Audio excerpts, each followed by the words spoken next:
ठंडियों की शुरुआत हो चुकी है और सर्द हवाएं चल रही हैं। मौसम में और ठंडी आएगी, जो पारा है वो गिरता रहेगा। इस मौसम में जो सबसे कॉमन समस्याएं देखी जाती हैं, अगर हम शरीर की बात करें तो दो हैं। एक तो स्ट्रोक की समस्या बनी रहती है, जिस पर अभी हमने चर्चा की है कुछ दिन पहले, और एक है हार्ट अटैक की, या जो हार्ट में जो समस्याएं होती हैं, हृदय में जो समस्याएं होती हैं। इस पर जैसा कि हमारी परंपरा रही है कि हम किसी न किसी बहुत विशेषज्ञ व्यक्ति को, जिसका एक राष्ट्रीय अंतर्राष्ट्रीय स्तर का ज्ञान है, अनुभव है, उसको अपने स्टूडियो में बुलाते हैं और आपको जो सही राय है, जो ऑथेंटिकेट एडवाइस है, वो दिलवाते हैं। तो ऐसे ही आज हमारे साथ एक राष्ट्रीय स्तर के विशेषज्ञ हैं, कार्डियोलॉजी के प्रोफेसर हैं, लोहिया संस्थान लखनऊ में प्रोफेसर डॉक्टर नवीन जामवाल साहब। बहुत बहुत स्वागत है डॉक्टर साहब। धन्यवाद सर। और आप से हम राय लेंगे अपने श्रोताओं के लिए कि जाड़े में किस तरह अपने हृदय को स्वस्थ रखें। तो पहला प्रश्न जो मेरे दिमाग में आता है, हमारे श्रोताओं के भी मन में होगा कि किस किस तरह की समस्याएं जाड़े में आती। जाड़े में हार्ट से संबंधित कई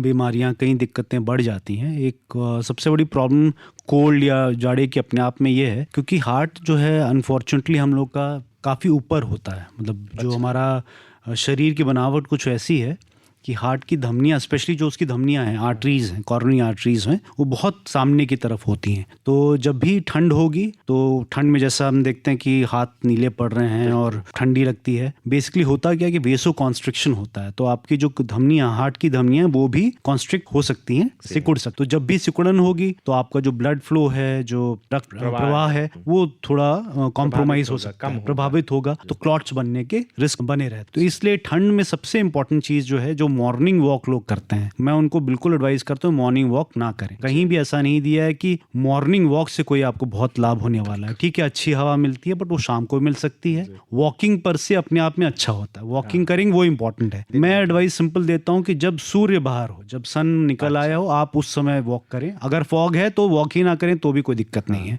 क्योंकि आपकी धमनियां ऊपर हैं। आप जब वॉक करेंगे, ठंडी हवाओं का प्रवाह लगेगा, तो वो वेसो कॉन्स्ट्रिक्शन कर सकता है, वो क्लॉट बना सकता है, वो हार्ट अटैक कर सकता है। तो सबसे इंपॉर्टेंट ये चीज है। दूसरा क्या होता है, विंटर्स में जैसे हम सुनते हैं AQI, तो आप देखते हैं कि हवा AQI, प्रदूषण बढ़ जाता है। तो एक ये भी एक कारण हो जाता है कि प्रदूषण बढ़ने से भी जो आपकी जो ब्लड फ्लो, खून का जो प्रवाह है, वो कॉम्प्रोमाइज हो सकता है। इससे दोनों ये अक्सर समझा जाता है कि जब वायु प्रदूषण होगा तो फेफड़े प्रभावित होंगे। तो क्या फेफड़े से हार्ट? बिल्कुल, प्रवाह ऐसे है कि जो आपका पोल्यूशन हुआ, उसने जब फेफड़ों में जो ऑक्सीजन, क्योंकि ऑक्सीजन का जो एक्सचेंज होता है वो फेफड़ों में ही होता है। तो अगर आप पोल्यूटेड एयर ले रहे हैं तो जो एक्सचेंज होगा वो भी कॉम्प्रोमाइज्ड होगा। ऑक्सीजन की जो मात्रा है वो भी कम होगी, और उसकी जो क्वालिटी होगी वो भी कम होगी। तो वो ऑक्सीजन ही हार्ट को पहुंचनी है, जिसको पंप करना है, बट हार्ट को खुद को भी ऑक्सीजन चाहिए, तो उसको कम मिलेगी ऑक्सीजन और वो दिक्कत दे सकती है। अच्छा डॉक्टर साहब, बहुत सारे ऐसे पेशेंट हैं जिनको हाइपरटेंशन है, उच्च रक्तचाप है। आंकड़े भी बताते हैं कि हमारा जो देश है वो डायबिटीज, हाइपरटेंशन का वैश्विक राजधानी हो गया है। तो इससे और जो हार्ट की समस्या है, इसमें क्या संबंध? सर, ये बहुत अच्छा प्रश्न है। जैसे मैंने आपको हार्ट का धमनियों को बता रहा था, वैसे ये भी चीज है कि आप हाइपरटेंसिव या उच्च रक्तचाप की जो बात हो रही है, वो भी आप देखेंगे तो विंटर्स आते आते मरीज आपको कंप्लेन करें कि बीपी हमारा बढ़ रहा है, सूट गया। तो वो फिर वही वेसो कॉन्स्ट्रिक्शन, जैसे हार्ट की बात हुई, वैसे ही जो आपकी पेरिफेरल आर्टरीज हैं, उनमें भी वेसो कॉन्स्ट्रिक्शन में आपकी सिकुड़ने लगती हैं आर्टरीज, जो ऊपरी है, तो ब्लड प्रेशर वो बढ़ाने लगता है। तो उससे होगा क्या कि हार्ट पे प्रेशर बढ़ जाएगा, क्योंकि ब्लड प्रेशर बेसिकली वो प्रेशर है जिसके अगेंस्ट हार्ट कॉन्ट्रैक्ट करता है। तो इसीलिए हाई बीपी खराब माना जाता है, क्योंकि हार्ट को ज्यादा मेहनत करनी पड़ती है। जैसे हम जिम में करते हैं, जितना वेट बढ़ाएंगे तो मसल तो बढ़ेगी, हार्ट की मसल भी बढ़ेगी, लेकिन उसकी क्षमता है बढ़ने की। तो इसलिए बीपी जितना कम रहेगा उतना हार्ट पे प्रेशर कम रहेगा। अच्छा डॉक्टर साहब, ये तो हमने बात की हाइपरटेंशन की, और भी जो समस्याएं होती हैं, तो क्या ये ओवर द जो बोर्ड है, या मैंने सभी के लिए क्या जाड़ा नुकसान करता है, या किसी एक विशेष जिनको कोई समस्या हार्ट की? नहीं, जाड़ा नुकसान तो सभी को कर सकता है, है ना। वो एक तो वो हमें समझना पड़ेगा, age is no limit now. Specially cardiac के लिए तो कोई लिमिट नहीं है। कार्डियोलॉजी प्रैक्टिस करते हुए करीब 25 साल हो गए। एक समय था कि हम उम्मीद करते थे कि हम मेल्स को ही टैकल करेंगे और ज्यादा करो 40 के ऊपर होंगे।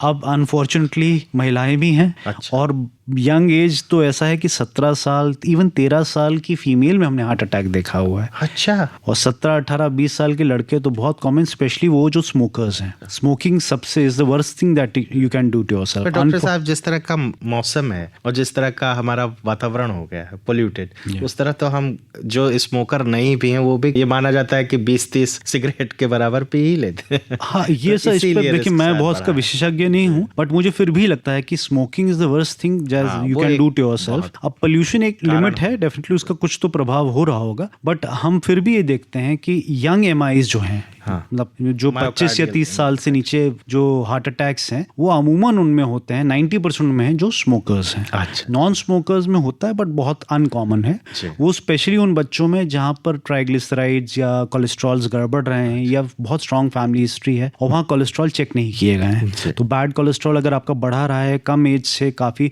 और दूसरा आजकल खान पान, क्योंकि पिज़्ज़ा बर्गर, तो ये जो वेस्टर्न डाइट है जिसमें चीज़ और मतलब आपका ट्रांस फैटी बहुत है, पिज्ज़ा बर्गर, कोल्ड ड्रिंक्स हैं, कॉन्सेंट्रेटेड शुगर आप दे रहे हैं बच्चों को, तो शुगर ये सब तो बिल्कुल 18 साल से पहले सबको बैन होनी चाहिए, मतलब अब कोल्ड ड्रिंक्स, लेकिन अनफॉर्चुनेटली बच्चों में ही ज़्यादा यूज़ होते हैं। तो डॉक्टर साहब, हम मीडिया में भी देखते हैं, सुनते हैं, पढ़ते हैं कि अचानक सडन कार्डियक डेथ हो रही है, तो क्या इसके पहले भी कुछ इसके लक्षण आते हैं? होते हैं सर, कुछ ऐसा नहीं है कि सब में ही। जो युवा हैं जिनकी आपने बात की, अचानक से वो कोलैप्स कर जा रहे हैं, 13 साल 10 साल में भी समस्याएं आ रही हैं, कहते हैं कि शरीर कुछ इंडिकेशन देता है। सर कुछ लोगों में दे सकता है, बट जो हम कुछ सर्टेन कार्डियक डेथ्स की बात कर रहे हैं जो कि HCM या हाइपरट्रॉफिक कार्डियोमायोपैथी करके होती है, वो अमूमन जेनेटिक डिसीज होती है। तो जहाँ पर आपने HCM डायग्नोज किया है किसी फैमिली में, तो वहाँ कोशिश करनी चाहिए कि फर्स्ट डिग्री रिलेटिव जितने भी हों, जैसे एक लड़के में आपने डायग्नोज किया तो उसकी बहन है, उसकी माता है, उसके पिता हैं,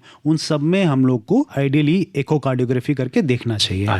तो ज्यादातर SCDs जो इतनी यंग एज पे होती हैं वो हार्ट अटैक की वजह से नहीं होती, वो HCM एक डिजीज है जो कि हम फुटबॉलर्स या अच्छे एथलीट्स में भी देखते हैं। हम सुनते हैं कि बहुत अच्छे फुटबॉलर थे और 27 साल में एकदम से वो फील्ड पे ही कोलैप्स कर गए, तो that is a different disease all together HCM, और उसमें हार्ट अटैक होना थोड़ा कम चांसेस होते हैं, बट हो तो सकती हैं। और हार्ट अटैक की बेसिकली यही सिम्टम्स हैं कि आप अगर चलते हुए सांस फूलती है, चलते हुए पसीना आता है, या कुछ जॉ की तरफ या बाएं हाथ में कुछ दर्द जा रहा है, तो आप जरूर उसके लिए इन्वेस्टिगेट करवा लीजिए। एटलीस्ट अपने फैमिली फिजिशियन या कार्डियोलॉजिस्ट से राय ले लें। ECG, TMT, कोई कुछ जांचें हैं जो कि कुछ बेसिक बीमारियां जिनमें ये में आ ही जाए, पकड़ सकते हैं। बिल्कुल। अब डॉक्टर साहब, बात हो रही है हृदय के स्वास्थ्य की, उसको संरक्षित रखना है, उसको प्रोटेक्ट कर रखना है विंटर्स में, तो क्या उपाय? देखिए, सबसे पहले जैसे हम लोग पहले बात की कि जब भी आप वॉक या कोई भी बाहर निकलने की सोचें तो अपने शरीर को अच्छे से, स्पेशली चेस्ट को अच्छे से ढक लें।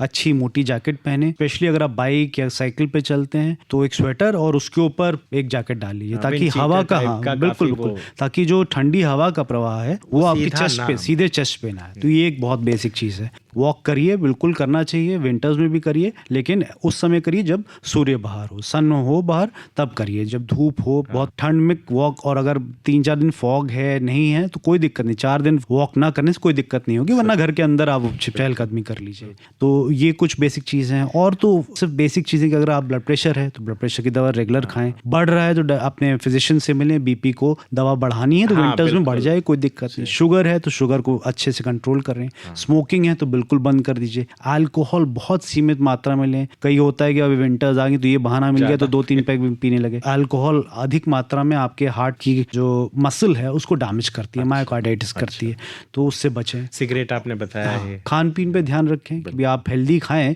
लेकिन हेल्दी को एक्चुअल हेल्दी सेंस में, वो पिज्जा बर्गर से हेल्दी ना करें उसको। आप घर पे ही जो खाएं उसकी क्वालिटी आप डेफिनेटली इंप्रूव कर सकते हैं। देसी घी आप सेवन कर सकते हैं, कम मात्रा में कोई भी घी। स्पेशली अब जो डेटा है वो तो ये कहता है ऑलिव ऑयल, देसी घी अपने रिफाइंड ऑयल से कहीं बेहतर है। जो आपको सुन रहे हैं उनके मन में ये भी होगा कि हृदय की सुरक्षा करनी है तो कुछ जांच ही करा लें, क्योंकि जांच भी अब बहुत ही कॉमन हो गई है। तो कौन कौन सी जांच आप मानते हैं कि बेसिक है या गोल्ड स्टैंडर्ड है? देखिए, अगर आप 40 के ऊपर हैं, 45 के ऊपर हैं और डायबिटीज है, ब्लड प्रेशर है, तब तो शायद आप किसी डॉक्टर से मिल ही रहे होंगे। तो बेसिक जांचें ECG है, एक अगर साल में एक बार ECG हो रहा है तो काफी इन्फॉर्मेटिव होता है, स्पेशली डायबिटिक्स में। एको करवा सकते हैं, 2D इकोकार्डियोग्राफी, बेसिकली हार्ट का अल्ट्रासाउंड है, कोई रेडिएशन नहीं, कुछ नहीं है, वो आपको काफी इन्फॉर्मेशन दे देगा। कोई अगर सिम्टम्स आ रहे हैं, जहाँ पर आपको डाउट लग रहा है कि मैं चलता हूँ तो सांस फूलती है, ऐसी पहले सांस नहीं फूलती थी, तो टीएमटी एक बहुत अच्छा वो है जांच जो बेसिकली करवा सकते हैं। और फिर अब कई चीज़ें हैं कि अगर आप 50 के ऊपर हैं, स्ट्रॉन्ग फैमिली हिस्ट्री है, कोलेस्ट्रॉल गड़बड़ रहा है, डायबिटीज़ है, ब्लड प्रेशर है, तो शायद सीटी कॉर्नरी एंजियोग्राफी का भी रोल बनने लगा है, स्पेशली उसमें जो सीटी कॉर्नरी से आप कैल्शियम देखते हैं। तो अगर कैल्शियम आपका 100-200 के ऊपर है तो probably you need to be on higher medication, जैसे स्टैटिन्स हैं, एस्पिरिन है, इन सब की जरूरत है। बट ये सब ऐसी चीजें हैं जो कि आपको अपने फिजिशियन से मिल के ही आगे डिस्कस करना चाहिए। तो बेसिक जांचें ईसीजी, एको और टीएमटी, 3 ऐसी जांचें हैं जो कि कोई भी आदमी करवा सकता है। जी, अब डॉक्टर साहब हमारे श्रोताओं के लिए आप क्या कहना चाहते हैं? देखिए, मेरा तो सिंपल सजेशन ये रहेगा कि हेल्दी जीवन जिए। हेल्दी जीवन के लिए ये है कि आप हेल्दी खाना, सबको पता है, पता सबको होता है, लोग खाते नहीं है, वो बात अलग है। तो हेल्दी खाना क्या सबको पता है, हेल्दी खाएं। एटलीस्ट व्यायाम कुछ समय का, मतलब एटलीस्ट 15-20 मिनट, आधा घंटा अगर आप रेगुलर वॉक कर सकते हैं, वरना हफ्ते में 5 दिन भी वॉक करें तो आपके लिए बहुत हेल्दी है, वो करना चाहिए। जितना जंक फूड है सबको पता है, ना खाएं, पिज़्ज़ा बर्गर से दूर रहें, अच्छी बात है।